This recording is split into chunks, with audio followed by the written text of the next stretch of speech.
Hello दोस्तों, क्या हाल चाल है आप सभी के। मैं हूं आप सभी का दोस्त and host Sahil Kapoor. And दोस्तों, आज के इस वीडियो में मैं बैटल करवाने जा रहा हूं मार्वल के स्पाइडरमैन की डीसी के स्पाइडरमैन से। हाँ, अगर आपको नहीं पता है तो डीसी के पास भी अपना खुद का एक स्पाइडरमैन है जो कि उन्होंने कुछ ही साल पहले लॉन्च किया है। तो आइए जानते हैं इस फुल कंपैरिजन को। So now without wasting any more time, let's get started.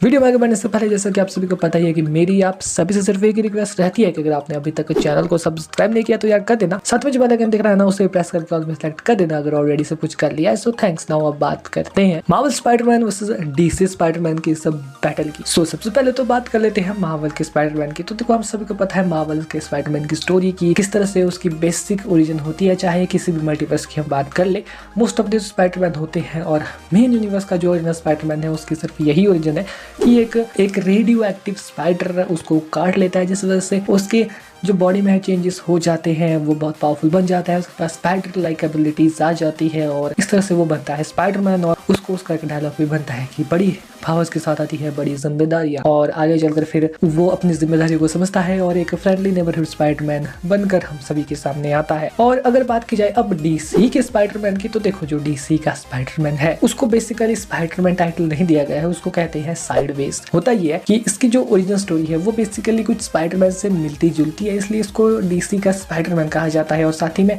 इसका जो लुक है वो भी काफी हद तक स्पाइडरमैन से मिलता है। आप खुद देख ले यहाँ पिक्चर्स में। बेसिकली जो यहाँ पर जो साइड वेज है वो एक टीनेजर लड़का होता है और एक दिन गौतम में होता है वो, और एक्सीडेंटली जो जमीन है उसमें दरार पड़ जाती है और वो उसमें गिर जाता है। फिर काफी टाइम बाद वो उठता है और वो एक जगह पर पहुंच जाता है गौतम की, और फिर वापस अपने घर आता है और देखता है कि उसको एहसास होता है कि उसके पास कुछ पावर्स आ चुकी है और वो स्पेस एंड टाइम के बीच में दरार पैदा कर सकता है और उससे कहीं पर भी ट्रैवल कर सकता है। तरह से पोर्टल क्रिएशन टाइप आप इसे समझ सकते हैं, पर इसकी मदद से वो लिटरल में ब्लैक होल तक क्रिएट कर देता है। अब ऑब्वियसली इतनी छोटी उम्र में पावर मिलने की वजह से वो इसका शो ऑफ करता है, जैसा कि उसे एक्सपेक्ट किया ही जा सकता है। ये शो ऑफ करते करते वो लिटरल में टाइम एंड स्पेस के साथ इतनी ज्यादा छेड़छाड़ कर देता है कि जो टाइम को प्रोटेक्ट करने वाला एक एंटिटी होता है वो वहां पर प्रकट हो जाता है और उससे कहता है कि मुझे तुम्हें खत्म करना होगा, क्योंकि तुम्हारे पास एक ऐसी ताकत आ गई है जिसका यूज तुम्हें करना नहीं आता और इससे काफी दिक्कतें तुम पैदा कर रहे हो। और वो उसको मारने के लिए उसके पास बढ़ता है और वहां से भाग जाता है किस तरह से, और भागते भागते उसका कंधा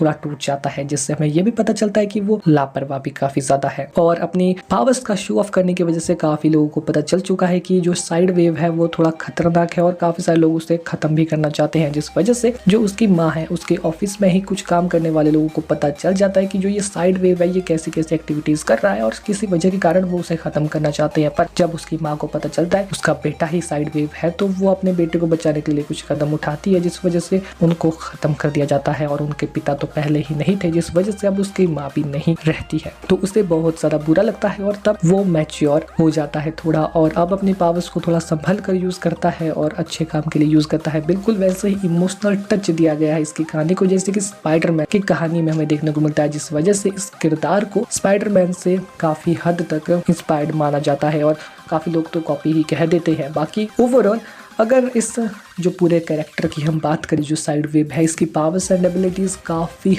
हद तक जो स्पाइडरमैन ने उससे मिलती जुलती नहीं है, पर हाँ इसकी ओरिजिन स्टोरी में जो कुछ इमोशनल जो पड़ाव हमें देखने को मिलते हैं वो काफी हद तक स्पाइडरमैन से मिलते हैं। इसका जो लुक है, लुक वाइज ये काफी हद तक स्पाइडरमैन से सिमिलर है, नो डाउट। अब ओवरऑल अगर कंक्लूजन की बात करें तो एक बेसिक कंक्लूजन अगर इन दोनों का निकालना पड़े तो जाहिर सी बात है कि इन दोनों की पावर्स काफी हद तक एक दूसरे से अलग है, क्योंकि जहाँ जो स्पाइडरमैन उसके पास स्पाइडर से रिलेटेड पावर्स एंड एबिलिटीज है, उसकी स्पाइडर टिंगल है, और वहीं पर जो यहाँ पर साइड वेव है उसके पास स्पेस एंड टाइम के बीच दरार पैदा करने की एबिलिटी है, जिसकी मदद से वो लिटरल में ब्लैक होल तक क्रिएट कर सकता है। ऐसी एबिलिटीज है। अब जो इनकी सिमिलर एबिलिटीज है वो वैसे ही सभी सुपर उसके पास होती है, जैसे super human strength, speed and durability, वो इनमें सिमिलर है। बाकी इनकी कुछ स्पेशल एबिलिटीज भी है खुद की। इन दोनों की ओरिजिन काफी हद तक अलग है, काफी हद तक पॉइंट कुछ सेम है दोनों की ओरिजिन में। अगर कंक्लूजन की बात करें कि अगर बैटल हो जाती है दोनों में तो कौन जीतेगा, नो डाउट यहाँ हमारा फ्रेंडली नेबरहुड स्पाइडरमैन ही जीतेगा, क्योंकि वो ज्यादा एक्सपीरियंस्ड है साइड